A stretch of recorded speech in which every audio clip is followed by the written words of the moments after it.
Hello, everyone out there. We will be starting in about 1 minute. We're going to let other people join us at this time. And in the meantime, get your books, get your notepads so that you can take good notes today during the session.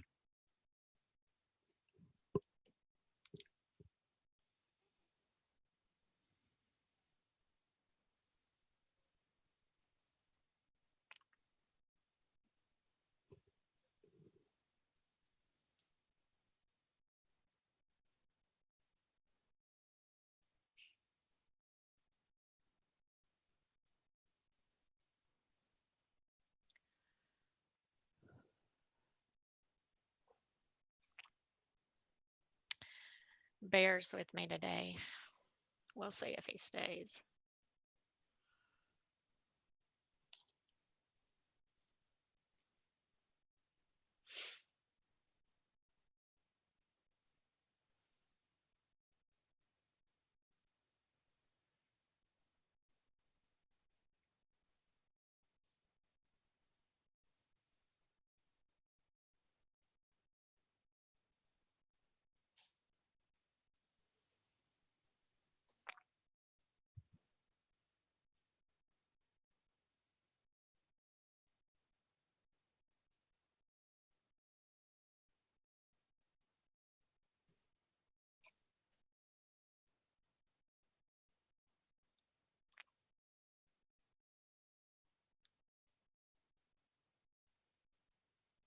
Hello, everybody. I know we are live. We're still just waiting a few more seconds to get the final clear to start. So hang in there.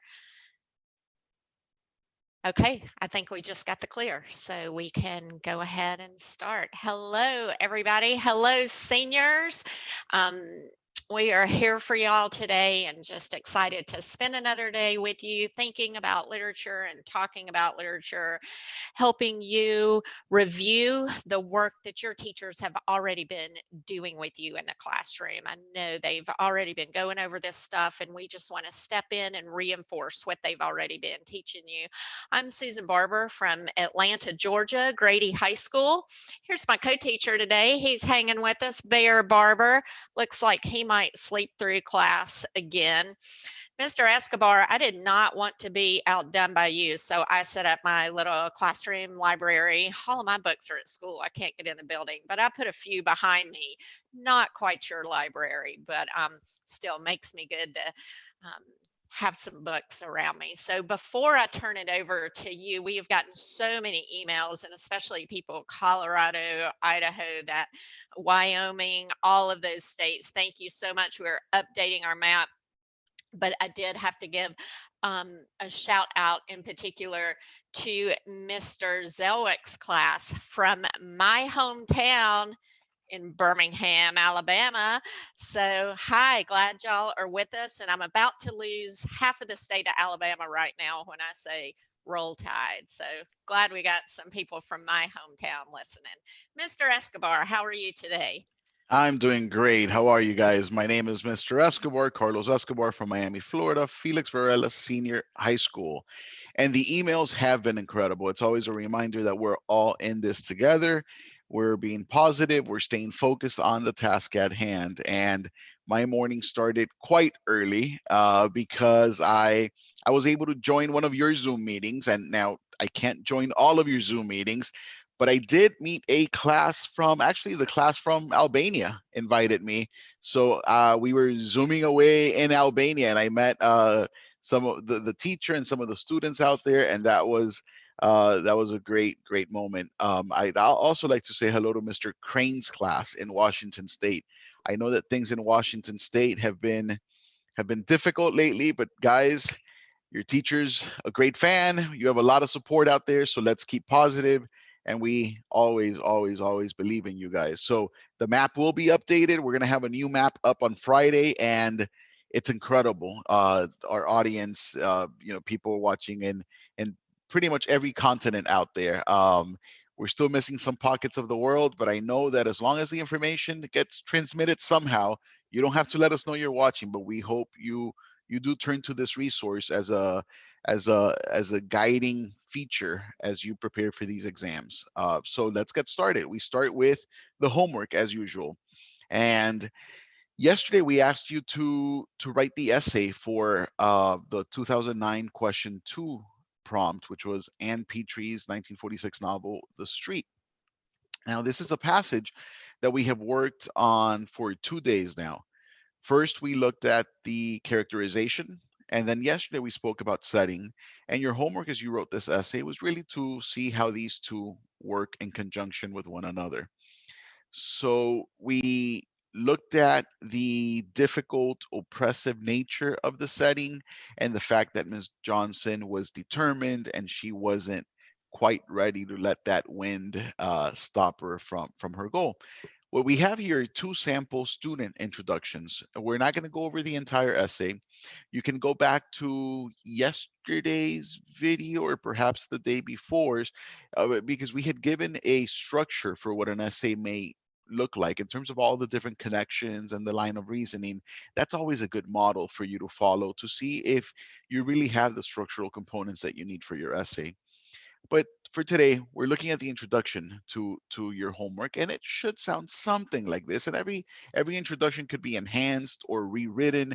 Remember, there is no single right answer, and that's one of the great things about this course and the interpretation of literature.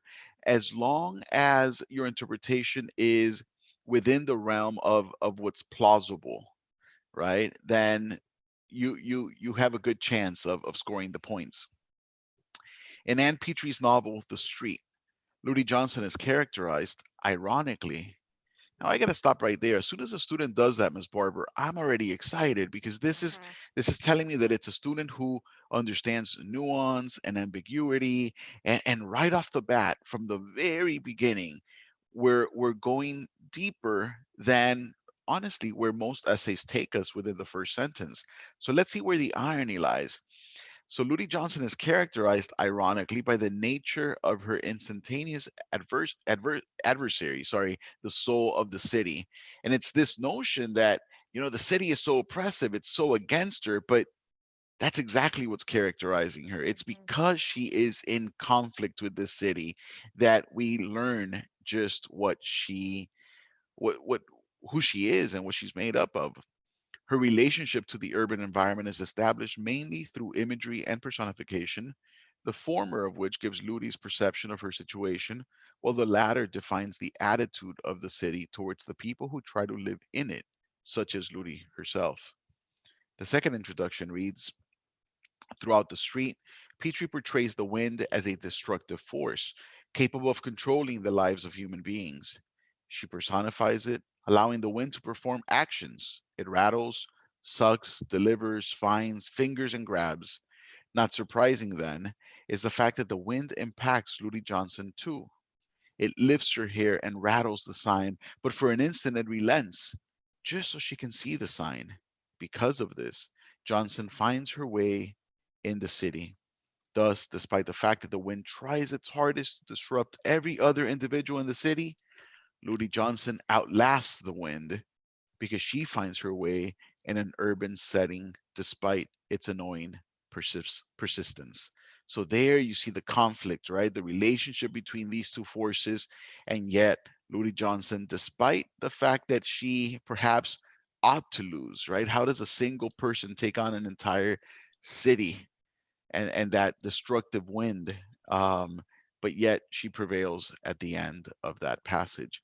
So we have perfect setups for each of these. We know that the essays are going to be chock full of analysis and interpretation, and there's tremendous amounts of evidence for everything that they're setting up within these introductions. And this is exactly what we're looking for, are we not, Ms. Barber? Yep, exactly. So we know just from these introductions that these students are set up to write well. And remember, when we talked about thesis statements the other day, there's a wide variety of thesis statements. A thesis statement can also be more than one sentence. So we don't just have to think about one sentence as we see here in these introductions, but the more you can give about the direction of the paper in your thesis statement, then you're setting yourself up to write a really good essay. So that's what we're looking for. And I also want to commend the students who submit these to us, because it takes a lot of courage, right, to put your writing out there. And no piece of writing is ever perfect, right? Ms. Barber and I, These are even you're drafts, yeah, right? absolutely. But even adults, right? I mean, we write Hmm. things all the time, and we may have an error here or there, or we pick it up a year later and we say, gosh, I wrote it that Hmm. way. Why, let me change it. So absolutely, we're grateful to those students who are contributing these, from Ms. Barber's class for the past few lessons. So kudos to you guys. Thank you.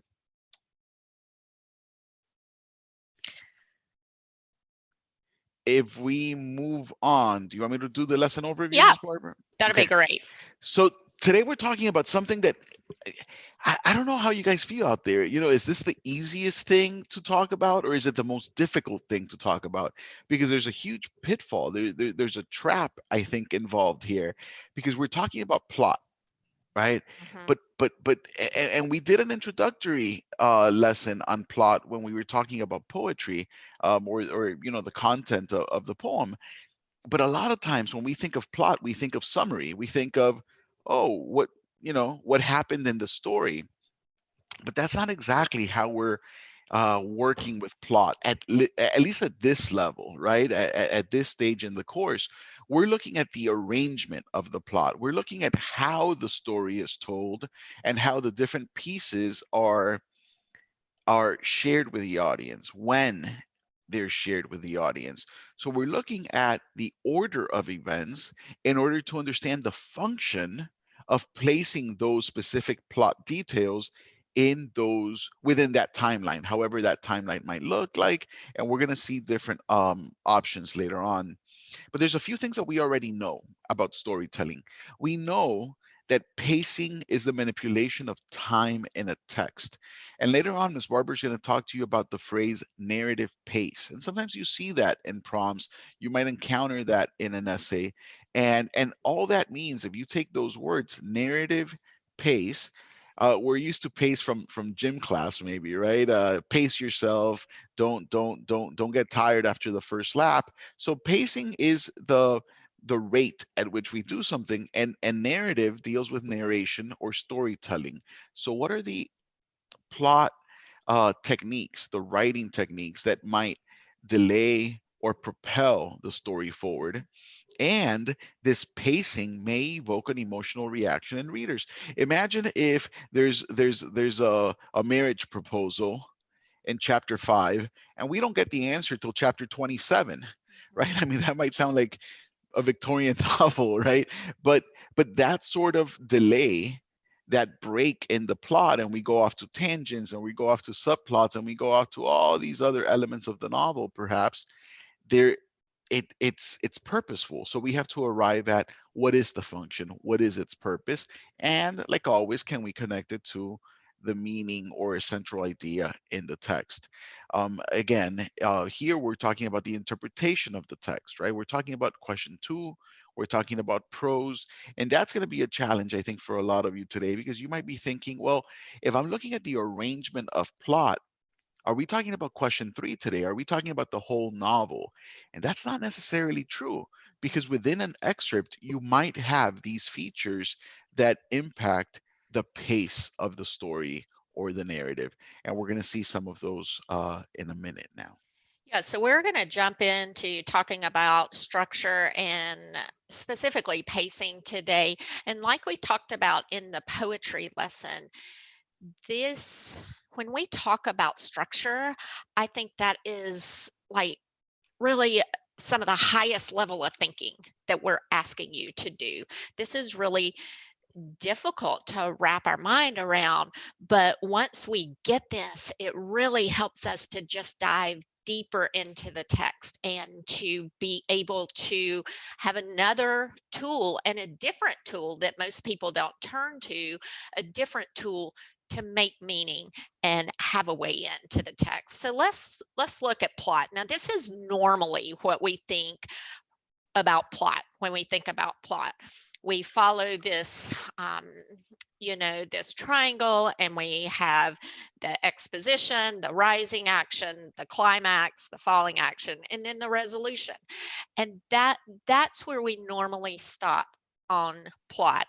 And of course, these are things that you'll want to consider when you're reading a passage and thinking about it. But we want to dive deeper today because there's a lot more to plot than just this. So let's think about some other things. I've arranged today's lessons in a set of questions, a series of 3 sets of questions that you can ask yourself, that'll help you dive into just this whole structural element. Question set number 1: are the order of events in the story aligned to the way that the events actually happen? So are we going in order, or is the author giving us the events out of order? And if they're not in order, why do you think the author chose to not give them to us in order? That's an intentional choice. Even if they are in order, why do you think the author chose to present them in order? And then when we think about some of the possibilities about why this choice would have been made, how can this choice relate to the setting or to the character or possibly to a central or controlling idea? So there are a couple of different ways. You can see these different ways. We can have a chronological or a linear order where we start at the beginning and we just move in this very sequenced order. Or we have a non-linear order, and it just seems to move all around. And a lot of times when we're thrown into stories like this, it's confusing to us as readers. And sometimes this intentional choice is because it may mirror a character's state of confusion, or it may add to the complexity or ambiguity of a theme that is very complex. So the next set of questions, And go I ahead. think that some students have probably encountered this already. Normally within the context of Q3, let's say you're reading a Right. novel or a play, but again, on the exam for this second question, you might get an excerpt from one of these novels, right? I'm thinking of something like Chronicle of a Death Foretold, for instance. Uh, where do we begin? We're all over the place. There's nothing is linear, right? In that novel, we already know answers, but then we don't know other things, and we go back and forth. Or in drama, we see it as well. I think a lot of students may have read something like Death of a Salesman, and even though the bulk of that plot is moving in a linear fashion, what's going on in Willie's head is all over the place in terms of the timeline, right? And that's what you're referring to, correct? When you're talking about this non-linear Exactly. narration. Exactly. And sometimes you may even have a Q2, and College Board will give you sometimes some context up front, like this has happened in the novel and now we're jumping in right here. And so you may be entering in, I mean, all of us are in these excerpts are just jumping in the middle, but based on what they have told us, we may be in a non-linear plot, and Which that I think brings us to the importance of the prompt again, right? exactly. So many students might just say, well, I know what the question's going to be. I got to write an essay. So I don't have to focus on the prompt. But a lot of, you have to, because you have to understand what the task is. So you know that you're not just writing an essay, you're responding to a specific prompt. But secondly, listen to what Ms. Barber is saying. There is information in there that will clarify the reading, facilitate the reading, help you through by giving you the context that you may be missing. I mean, look at that second line. Where do you begin? Where do you end? Mhm. It's all over the place. Well, if we were to take a cross section of that, and that's your AP exam, you could see how confusing it would be to enter that world if you don't pay attention to the context that's given in the prompt. So the first set of questions, is it chronological order or is the story told out of order? Why are those choices important? the second set of questions. And this is directly related to the first set of questions. Does the author use flashbacks or maybe even flash forwards? Maybe we're going forward in time and thinking. Maybe they're just more subtly than an abrupt flashback, but they're relaying a memory. They're subtly remembering something that happened before. And so if the answer is yes to that, then we need to ask ourselves the next question, because again, remember, it's not just about identification of these things, but it's why are they important? What do they add?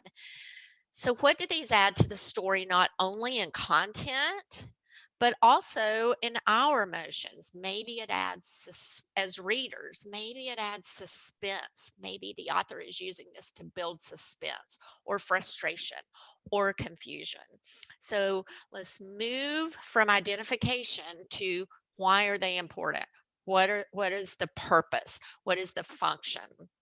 So here are some different examples of ways that authors may order different events or change the order of events. The first one, in media res, basically we're jumping in the middle of the story. Oh, and let me say, each of these is in a blue, and we can't show you video clips on here, but they are linked. If you go to today's notes, there should be for today your practice, and then I have all of these question sets and these notes listed. And if you will click on the blue, each of these goes to a video clip that gives you an example of this. And so I think this one, the first in media res, the first video clip is of the beginning of Ratatouille. And we're just seeing that we're dropped in the middle of the story. Well, how does that affect us as a reader to just be dropped in the action, in the middle of the action? We don't know the background. So we want to think about that. Also, flashback. This is where the writer takes us back to a prior scene in the story. So now we're seeing what's going, we've been dropped into some action. Now we're going to go back and get the background story. Well, why didn't we just start with that and work our way up to where we are now? Why would we jump back to that? What does that accomplish in the story? Why might those scenes be told out of order?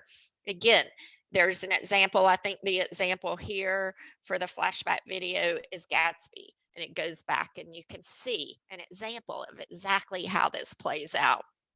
Some other stream of consciousness where these are really fun to read because we don't know necessarily what's reality or what's happening in real time. I think the example of this is The Secret Life of Walter Mitty.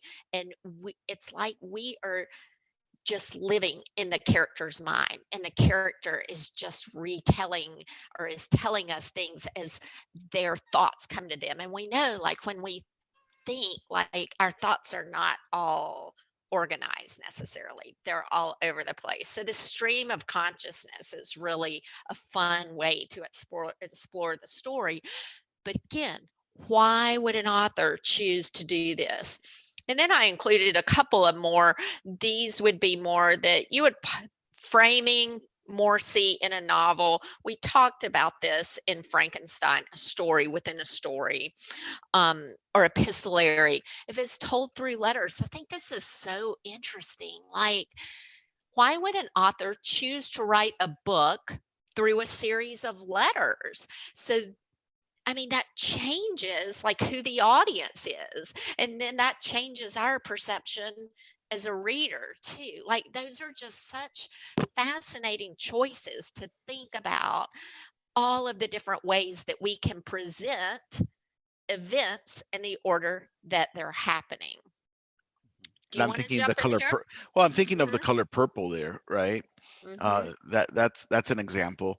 And framing, there's so many literary examples of frames, right? uh, uh, Wuthering Heights, if I'm not mistaken, right? Is a frame story, a frame narrative. But there's tons of movies, like you're saying, and I think going the movie Oh, route like, is such a smart way of presenting this. so you think about like Inception, and that's like a story within a story within a story within a story. Or, all of my girls are like, The Notebook. Oh, The Notebook. Yes, that's a story within a story. And yeah, That's it's a right. That's right. great way to tell a story. But why would the author choose to do this? That's the question. Yeah, and normally the frame story is one where the bulk the bulk of the narrative is the story within the story, right? Mhm. So it's not so much like the mousetrap in Hamlet, right? Because that is a story within a story. But here, where we're talking about framing, we're really looking at a much smaller frame around the plot, and the bulk of the plot being that story within the story. Whereas in Hamlet, the mousetrap is just a few lines. That we had talked a few videos back about the turn of the screw, and that's Mhm. another example of a frame narrative. Um, and I'm thinking for question two, Miss Barber and I don't know the exam question this year. I just want to put that out there. We know the Or any skills that are year. being tested, right? Or any year. We know the skills that are being tested. We definitely know the content of the course, exam description, and all these things can turn up, right? So it's important that we understand these things. um, Heart of Darkness is another frame narrative. I just got that note from one of our listeners, so obviously we have people out there who are listening to us. So there's plenty of examples out there of frame narratives, and um, we want you to be aware of these for sure. Okay. Now let's jump to narrative pacing. This is our last set of questions. Again, I have all of these are in the notes. They're in the description below this video. This probably on Q2 is one of the best ways for you to enter the text and talk about the manipulation of time. How does the author speed up or slow down the story? Does the author manipulate time in any way? And I have this video clip at the bottom, the Fast and Furious. I want y'all to all watch that, because this is a perfect movie example of when they're racing cars, but then all of a sudden it goes like into this slow motion thing, because the author is, or the director here, is purposely slowing down time to build suspense and to elevate the seriousness of if they're going to get across the train track in time. Um, and then not only do we see them manipulating time, but what's the effect of this? So all of these are factors that we can consider when we're thinking about narrative pace. What is the speed that the events occur? Sometimes you'll read stories and things happen just so fast and you cover a lot of ground really quickly. And other times it seems like things are happening very, very slowly. With these are intentional choices by the author. So we want to think about, why would they choose to do that? Another way into narrative pace, or way to think about it, is shifts in tense or time. Does the story go from present to past and back and forth? When that happens, we can really see, um, we're able to compare, and we have this contrast that we can look back and forth and notice things as we start comparing the past to the present. And we are going to look at a prompt tonight where characters remembering something from a long time ago.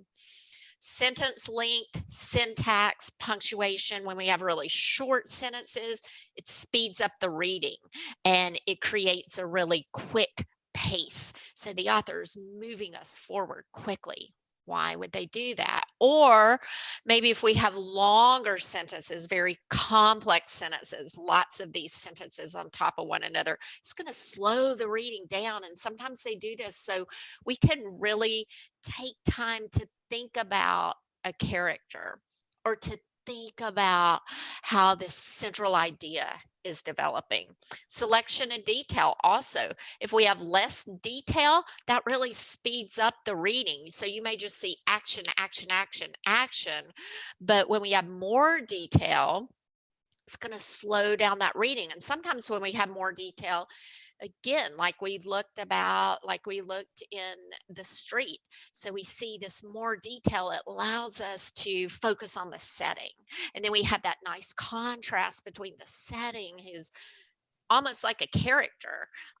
It's the antagonist to Ludi Johnson. So all of these are things that we can think about. How is the author speeding up or slowing down the story? And then what is the effect of this? So essentially, you've talked to us about two different things. A, the arrangement of the plot pieces, and Correct. B, the speed at which we go through those plot points, right?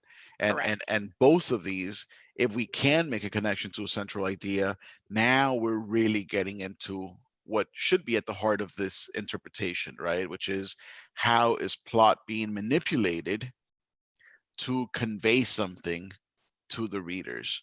And oftentimes I tell my students, it's difficult for us to imagine what a book meant to people, let's say in the 19th century. But maybe we're in the right scenario now. Imagine, actually, I've gotten a lot of emails from students telling me I'm reading more now than ever because I Mhm. have the time, right? But all of you right now who are stuck at home, imagine if the cell phone went away. Imagine if, you know, streaming went away, and cable, and all these things went away. What are you going to do with your time? And imagine there's no, perhaps, electricity, right? What are you going to do with your time? Then you start to appreciate the value of detail and sentences. And these writers had to create masterful sentences, where now we say, oh, this is so boring, it's so long, there's so much description, there's so much, because we want that instant visual, and we want the end, we want the answer. No, this was an art form. The word was relished, was tasted by every member of the family. Sometimes, the mom or the dad would gather the whole family, and they would read, and children, kids, young children, will listen to Wuthering Heights and enjoy the story, because they were interested in it. And we've lost that to some extent. We have to go back to paying attention to these details, and recognizing that they are trying to move us, and not bore us, right? Which is what sometimes students think. So I wanted to give a couple of examples of narrative pace because I feel like this is something that maybe you've just heard about for the first time this year in AP Lit. Um, I won't read all of this because of time, but you'll see in this novel, Gilead, um, how the author uses these long sentences. And I've highlighted a couple so you can see. We'll look at the first one. In fact, I have been so full of admiration for existence that I'd hardly been able to enjoy it properly. I feel sometimes as if I were a child who opens its eyes on the world once and sees amazing things. It will never know any names. It will never know any names for, and then has to close its eyes again. So, in this novel, we have a man who is approaching death and he is very reflective. And so, these long sentences and the pace that the author is slowing things down to really help us feel the reflective nature of this character. We can see that in just the just the sentence structure here. And then let's look at another one. Um, from The Secret History by Donna Tartt. This is not a spoiler alert. This is the opening of the novel. The snow in the mountains was melting, and Bunny had been dead for several weeks before we came to understand the gravity of our situation. So we open the very first sentence, somebody has died. He's been dead for 10 days before they found him. It was one of the biggest manhunts in Vermont history. State troopers, the FBI, even an Army helicopter, the college closed, the dye factory in Hamden shut down, people coming from New Hampshire, upstate New York, as far away as Boston. And we see like we have all of these short, quick phrases that set the beginning of the novel in this hurried tone. It's And frantic, isn't it? Yeah. yes, it is. So that makes us want to turn the page, and it's a great way to start a novel. And it also gives us insight into this character too, just the way that they are starting the story. So those are a couple of different examples of how that plays out. Next set of questions. I said there were 3 sets of questions, but there are 4. Finally, if you're reading an excerpt, because in question 2, we are going to be reading an excerpt. When we read an excerpt, what does the beginning of the passage emphasize? And why might this be important? Because remember, they're choosing to start the excerpt at a certain place. So why there? And why might the passage end where it does? And can we use this ending to write a conclusion? And I'll talk specifically about this because I think this is a great way to end your paper. That's a whole nother lesson. But let's think about the street. The beginning sentence, there was a cold November wind blowing through 116th Street. It opens right there. Why would we start there? Why would we begin? Why would College Board want us to begin with the wind? Well, we know we've spent a lot of time on that, and we're about to look at it. And then let's think about the ending. Why end with just this one word sentence, reasonable? You know, we start there because we are going to be introduced to this antagonist. It puts us right in the middle of the setting, and we live in the setting for a while before we even meet Ludi Johnson. And we have, I go do ahead. want to just chime in with one small thing. And it's not a correction. It's just something to keep in You can mind. correct me. Well, no, I mean 99.9% of the time we are getting excerpts, right? But they might get a complete short Oh, story too, that's a right? great point. And that has, I mean, it doesn't happen often, but the great thing about getting a complete short story is that you will get the entire thing in terms of the plot narrative, the plot structure that the author intended. So it's just a minor reminder, I guess, for the Yeah, audience that they that's might great. they might get a complete story. But if I was placing a bet, I'd say it's an excerpt. We're just preparing you for everything. Absolutely. Okay, so let's go on. We got to wrap this up. So, like we've done in the past, here is a chart. And I'm not a live and die by graphic organizer type of person, but um, this is just a visual to help you organize your thoughts, because we want to think about character, setting, structure, point of view. We want to think about these things, but we want to be able to quickly, and we will talk about quickly later, but we want to be able to quickly organize our thoughts. And this is a way to do that. What are the order of events, the manipulation of time, the narrative pace? Where does it begin and end? And even if you're looking at a story in and of itself, we can think about the beginning of an ending, whether it's an excerpt or a full story.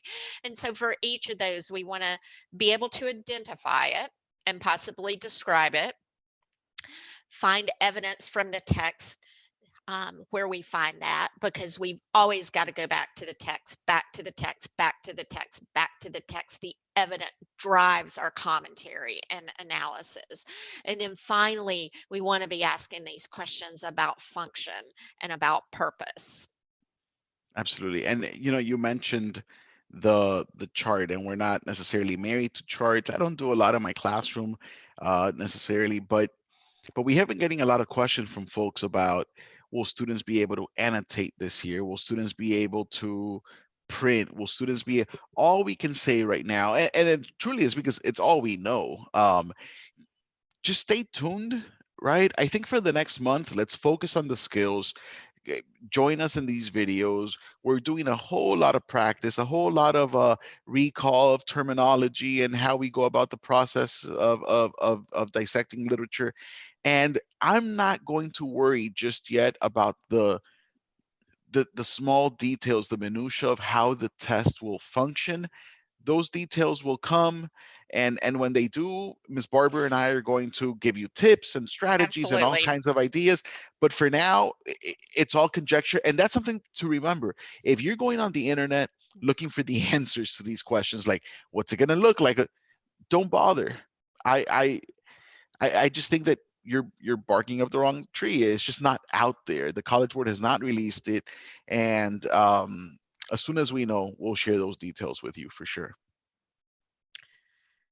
So go ahead. Why don't you want to do, and I talked about this, but go ahead. Well, I think that you guys have spent so much time already with this essay. You looked at it, like we said, for characterization, and you looked at it for setting. So all we thought was, well, what an opportunity now to look at the actual structure of the storytelling. And this is something that we got started with you already, because we noticed how the character wasn't introduced till the second half of the passage, and that is one aspect of storytelling. When do you release certain details? So what we did is we started to populate this chart for you. So this would be an opportunity for you to take this picture and complete it. Or if you're watching this later on, then um, then you can pause and then start the process. Ms. Barber, you want to chime in here? I don't think so. I think just, structurally, we look at this, and the first part is setting, and the second part is character. Why would that be a choice? That's what we want to think about. Well, before we even think about Ludi Johnson, we just want to be set up with this whole conflict. So it's such an interesting choice to introduce the wind as this antagonist. And usually we're introduced to the protagonist first, but to really think about um, why would we start with the antagonist? I love shifting and starting a story that way. I think it's really interesting. So tonight, let's see. We ready? Oh, Yeah. Well, go let's ahead. debrief first. And, we always talk about the questions that we should be asking ourselves. And again, the questions here are about plot, the chronology, the chronological sequence at which the plot is revealed to the audience, and what is the function, right? So I always like to look at the first bullet and the last bullet of these lists. The first one talks about the order of the sequence of the narration, and then the last one is about the relationship between the sequence and the structure of the text as a whole, and that'll get you to the central idea or the purpose. And like we've said before, take a picture of these, write them in your own words, make them your own, because these are the filters, these are the ideas that you will sort of circulate through as you're interpreting text. So the homework. Go ahead, Ms. Barber. Yeah, You were going to I say was something? just Yeah. gonna, no, so I don't think we have time to read this today, but this is very accessible. You're going to be able to jump into it. We were the Mulvaneys. I want you to look at this and think about structural elements. Think about the order that this is told. Think about, yeah, you can go ahead and flip to that chart. Think about the narrative pace of this and how that's accomplished. I think that's really interesting. And also, is there any manipulation of time in here? So like And we did with the street, they're not writing the essay tonight. let's don't write an essay tonight, you know? Yeah, do Um, the chart, prepare, but you've been our student now for what, this is number 10 or so. You know what's coming up, so you know what the homework will be tomorrow night. But for tonight, we'll be kind. There's no essay, just do the chart. Yeah, and then we will start tomorrow talking about that. As always, if you know somebody who needs um, doesn't have access, reach out to College Board. They are working to make sure everyone has equal access. It has been a pleasure to be with y'all again today. Seniors, class of 2020, rooting for you. Love you guys. Proud of what y'all are doing. And I'll see you tomorrow. Goodbye, folks. It's been nice talking to you today.